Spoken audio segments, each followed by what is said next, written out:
We need to talk, Forza. I love you, but I'm a little bit concerned about what I just watched, man. Now, I'd like to start the video by saying in no way, shape, or form is this a hate video towards anyone that works at Forza or Playground Games. I'd actually like to congratulate them on getting the game to this point. It's no easy feat making a game, and I think you should be all very, very proud of what you've accomplished so far. I've tried to make this video a few times, but I feel like every time I get a little bit too passionate, and that's only because the series of Horizon really hits a different place for me. So, again, this video is no way bringing hate to anyone or the game or anything like that. If you're new around here and you don't know who I am, my name is Rada. I've made a countless amount of Forza content over the years, starting with Forza Horizon 4 all the way through Forza Horizon 5. And like many of you, I've made a fuckload of memories and met some amazing people over the years playing the Horizon series. Now, like I said, we need to talk because I'm a little bit concerned about what I just watched. Kind of underwhelmed. I guess I was hoping for a little bit more. The first thing I just want to ask, man, what's the obsession with the supercars? There's Lamborghinis, Porsches, and everything else scattered all through that trailer. I just want to know why. I get that the game is out there for the general audience, but given the expectation that you guys put on your own shoulders doing Horizon in Japan, I'm assuming that you guys knew a large part of this community just wanted a boatload of Japan stuff. JDM cars, low to the ground, stanced out, drifting, etc., etc. I can't be the only one who thinks this. I haven't seen much online about how many supercars were shown in it, but I'm a little bit concerned. A fear that I've got is that the game's going to get a little bit too Americanized. And what I mean by that is Japan is known for its narrow roads. But in the video where you show the S's going down the mountain, the road is like literally 6 cars wide, as you can see in the screenshot. I don't know why. I mean, Japan's known for its narrow roads, going up the steep mountains with little to no room for error. Another touch is what's with the V10 swap Miata? Like, I get it's some parked up unlockable car that's meant to be something special to the Horizon Festival, maybe. But why not make it some iconic Japanese cars? Why not put a Naoki drift car on there, or a Daigo Saito drift car on there, or even one of the top secret Supra, or I don't know. There's a lot you could have picked from, but you decided to show us a V10 swapped Miata. Personally, I feel like putting one of those Japanese cars, something that's really iconic to the Japanese culture and, well, the Japanese car culture, would have hit way harder. Another point is I saw the roadmap and I saw there was a few car packs already listed. There's an Italian car pack. What is that about? Why have we got a Horizon game based in Japan and having an Italian car pack? I've never once heard anyone say, I want to get on Horizon and drive my Alfa Romeo. Never.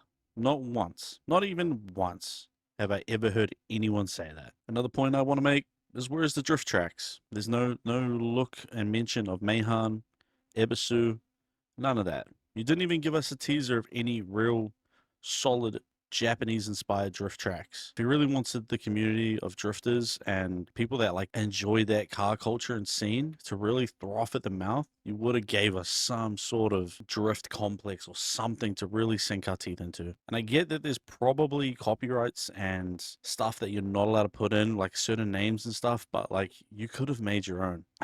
Daikoku, what was that? Any car meet that takes place at Daikoku has literally hundreds upon hundreds of cars.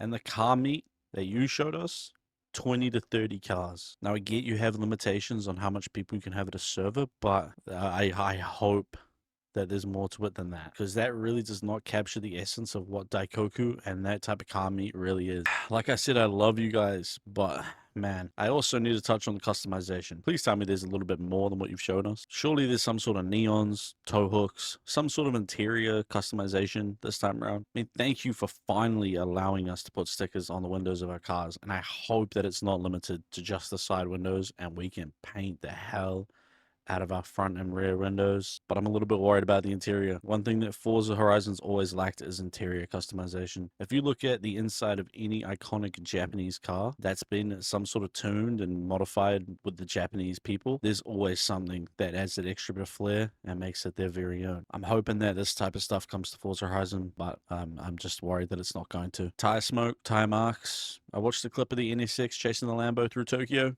Again, Why is it a Lambo doing that? Any clip you ever see of some sort of illegal activity happening in Japan, it's always a JDM car. It's usually a chaser. If you made it 2 chasers doing that through Tokyo, that would have slapped. That would have really slapped. But one thing I want to point out is that there was no tire marks on the ground when you stepped out that NSX. There was no tire smoke, not even flame, no pops and bangs.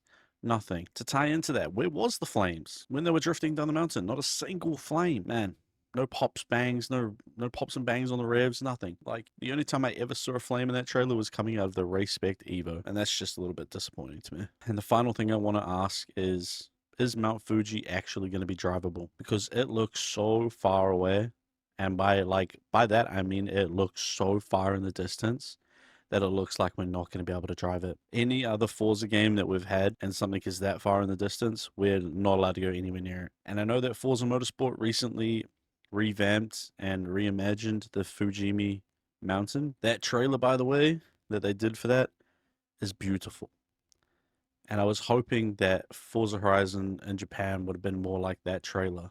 And that trailer, they showcase a lot of JDM, a lot of drifting, and they really get in touch with what Fujimi means from cultural standpoint in Japan. So like I said, I love you guys. Ever since I saw the first teaser for Forza Horizon in Japan, I was a little bit worried because there's a whole bunch of expectations that you guys automatically set for yourselves when you guys do this. But at the same time, it's something the community has been begging for literally years. So I'm thankful you guys are finally doing it, and I hope that you guys have a brilliant release and a smooth launch, and I'll be jumping into the server just like everyone else in this community. It's been your boy Rada. I hope you guys have a good rest of your day / night, wherever you guys are from, and I'll see you guys in the next one. Peace.